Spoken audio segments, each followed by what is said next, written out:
Okay, it's time for a Flip Through Friday, my anchor of the week. I'm just so happy I found out about this hashtag, and it is indeed a hashtag, as you can see from the title of the video. So if you want to see other flip throughs, use the hashtag and you will find them. Anyway, like I said, I'm really glad I found this because I think it just makes a great anchor point for my week. And today I will be looking at Sitcom Style, Inside America's Favorite TV Homes by Diana Friedman. It's copyright 2005, and you can see it was formerly a library book. It was withdrawn from the collection on August 13th, 2010, it looks like. I wasn't sure if that was a 10 or an 8.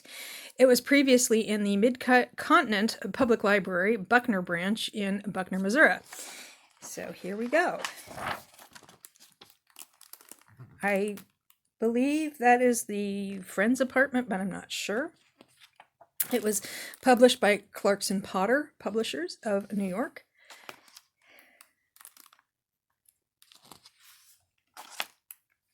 And here you have the breakdown of the different kinds of houses they'll be looking at. Home Sweet Home, Working for the Rent, Honey, I'm Home, Single and Sassy, The Bachelor Pad, Living the Lavish Life, Room for Roomies, and Fashionable Fantasy, with a shopping guide and acknowledgments and photo credits. I think the shopping guide is probably pretty, what's the phrase I'm looking for? Outdated, because it has been over 20 years since this was published. Oh, that's the Brady Bunch house. I recognize that. And various shots of details from different shows. And so we start with, now this is interesting because it talks about Leave It to Beaver, but it really doesn't have too much detail about the set. Then we just go to Ethnic Elegant, which is about the Cosby House, and I don't know that I would have used that particular phrasing even in 2005. And here we have some details. We have the how they originally conceived the set, and there's a postage stamp. I did not know there was a Cosby Show postage stamp, but there was. It was back when first class mail was 33 cents. So, and then here they have, this is a nice feature that they have on a lot of these sets, is the key style elements. It kind of ties it together and explains, like, they chose this for this reason, like this. The deep red tones in mahogany wood make it a regal statement. If your budget is tight, use mahogany stain or veneer instead and top it with brass hardware. So one of the things I love about set and production design is how the people who do the set and the costumes and the hair and the makeup and so on use those elements to help either tell the story, get more detail to the world, express something about the characters who inhabit those sets, and also just evoke an emotional reaction in people. I know that when my parents first saw the living room set for Roseanne, they just started laughing because they recognized it from relatives of theirs. This is Everybody Loves Raymond. I couldn't remember. It's right there, Raymond Barone Family. And I'm like, what is that show called? I don't know. Anyway, this is Happy Days. Again, they just have the one page. And then here is Brady Bunch again. The style elements. When I was a kid, I always thought these built-in planters were so neat. And I'd like draw little floor plans of houses when I was bored. And they'd always have built-in planters like that. Okay, and here's more working class. Happy Days, basic blue color, they're calling it. And there you can see the detailed sketches and the kitchen. And there's Meathead and Archie conversing, both of happy memory. And here's the style elements. And creative clashing of Married with Children. I have seen a few episodes of Married with Children, but not a whole lot of it. Let's see if I can get that better in frame. They tend to travel, these books, when I'm doing Flip Through Friday. They have very detailed pictures of the kitchen, and I don't remember the kitchen being a huge element of Married with Children, except for always making fun of the fact that Peggy didn't cook or couldn't cook, or I don't know. But yeah, they tell you, like, there's a quote in here.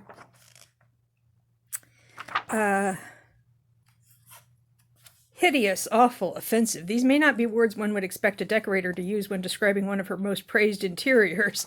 Well, that was kind of, again, that helps create the mood for the show. And actually, I don't know, that couch, maybe it was hideous and offensive in the late 80s when they originally built the set, but now it has a certain retro charm, I think. It does look awfully good for a nap. And there's the Roseanne set that my parents just laughed, and they love the detail of the patchwork Afghan. We had some of those. They're nice, cozy.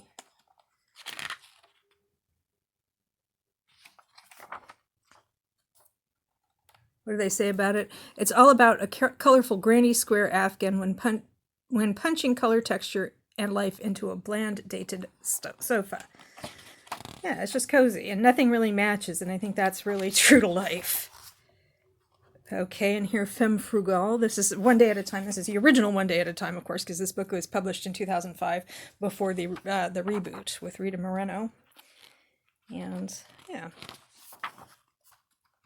And this is how this talks about Honey, I'm Home. This talks about couples and what their styles look like. Matrimonial merge. It's, of course, Jamie and Paul from Mad About You. Their lavish New York apartment. New York apartments are just not that big. But same with the Friends apartment, because it just is not, they couldn't afford it. Let's just say if you could afford, let's see, there we go. If you could afford an apartment this large, you would be hiring a professional, and it would be featured in Architectural Digest and so on. So yeah, but it is a nice place. It's just, oh, I like that. The giant TV. I remember those. And then this is I Love Lucy.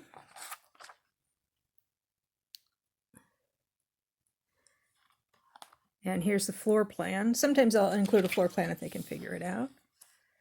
And Haute Épée, which is, oh, that was this one at the beginning that I thought was the Friends apartment. Way back here. Flipping through the flip through. Where did I see this? This one. I thought that was the Friends apartment, but this is Dharma and Greg.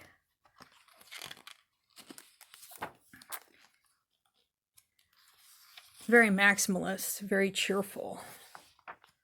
And there's the breakdown.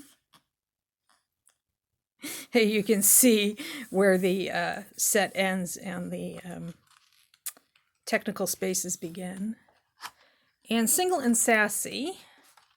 So we got Sex and the City, Murphy Brown, Mary Tyler Moore, and Friends. So this is Carrie's apartment from Sex and the City. I never really watched that show very much, but it's very stylish. Again, she probably could not afford a very large apartment, though she came from family money, which may have been possible. Murphy Brown. Oh yeah, Murphy Brown. Ongoing overhaul, of course, because they had the running gag of Eldon coming in to always paint, and I did like her place. Explaining Eldon, they have the whole thing about Eldon. I once saw the actor who played Eldon at the Huntington Botanical Garden in Pasadena, or San Marino, I should say. Again, you can see where the set ends and the audience space begins, the technical space and the audience space.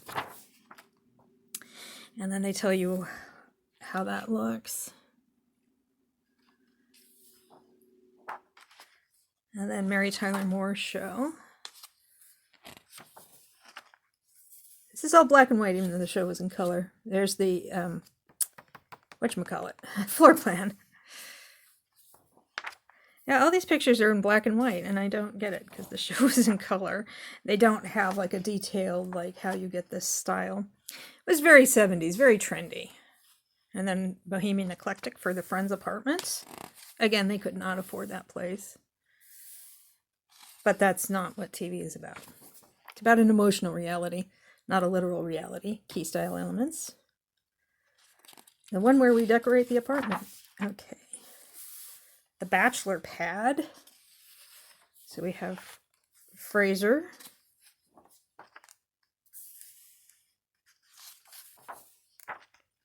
And then, of course,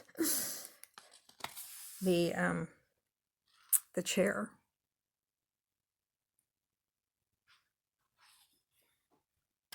Oh, it says that they spent as much on that chair as they did on the dining table. They say it sits gracefully behind it. Oh, this one. Okay. Key style elements.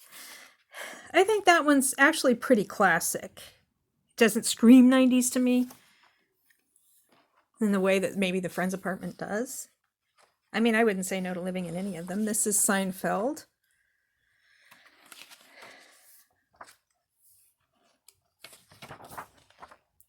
Will and Grace. Remember, the character of Grace on Will and Grace was an interior designer herself. So, there we go. Ah, the bar cart. Of course, I would cover that with books. I just assembled the bar cart, which I'm going to cover with books. Jostle the camera. That video will be coming soon. Oh, The Odd Couple, yeah. Oscar's bedroom. I haven't seen enough of The Odd Couple to remember seeing much of Oscar's bedroom. And here we go with The Lavish Life. Okay, now we're getting into people where money is no object. Over the top opulence, The Nanny. Oh, another floor plan. Ah, I do recognize Mr. Sheffield's office. I have seen enough of it to see that. And then this is what it looks like. And they're talking about 8, this is the detail. A roll of brocade fringe added to the skirt of a classic simple sofa is an easy, inexpensive way to update. It gives it a customized flair. I think I don't know. I don't hate fringe on the sofa. I just think it makes it look a little too busy. And I already have enough stuff in terms of knickknacks, books, and so on. Let's see. The Jeffersons, Nouveau Ritzy. Of course, because they were moving on up to a deluxe apartment in the sky.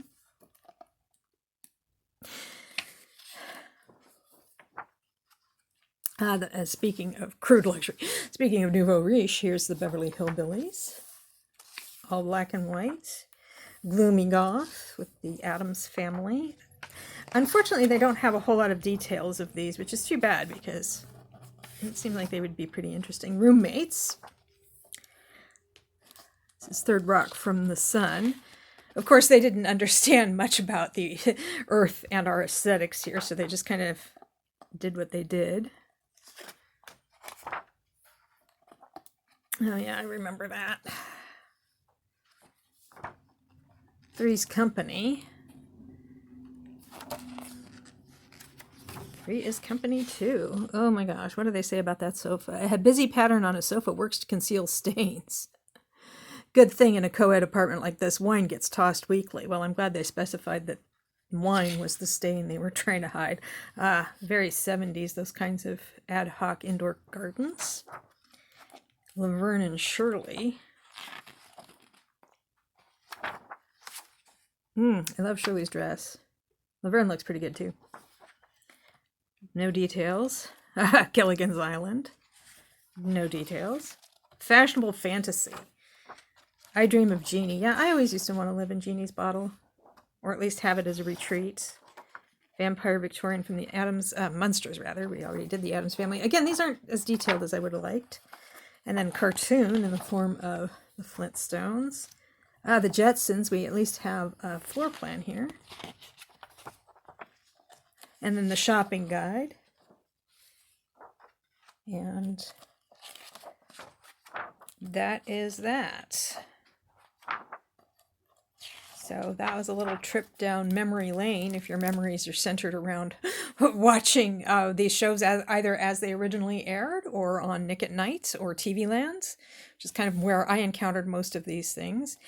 If you enjoyed this, you can check out the hashtag for Flip Through Friday. And if you enjoyed this particular Flip Through Friday video, feel free to like, comment, share, subscribe, or don't. I'm not the boss of you, and I hope you have a good day or night.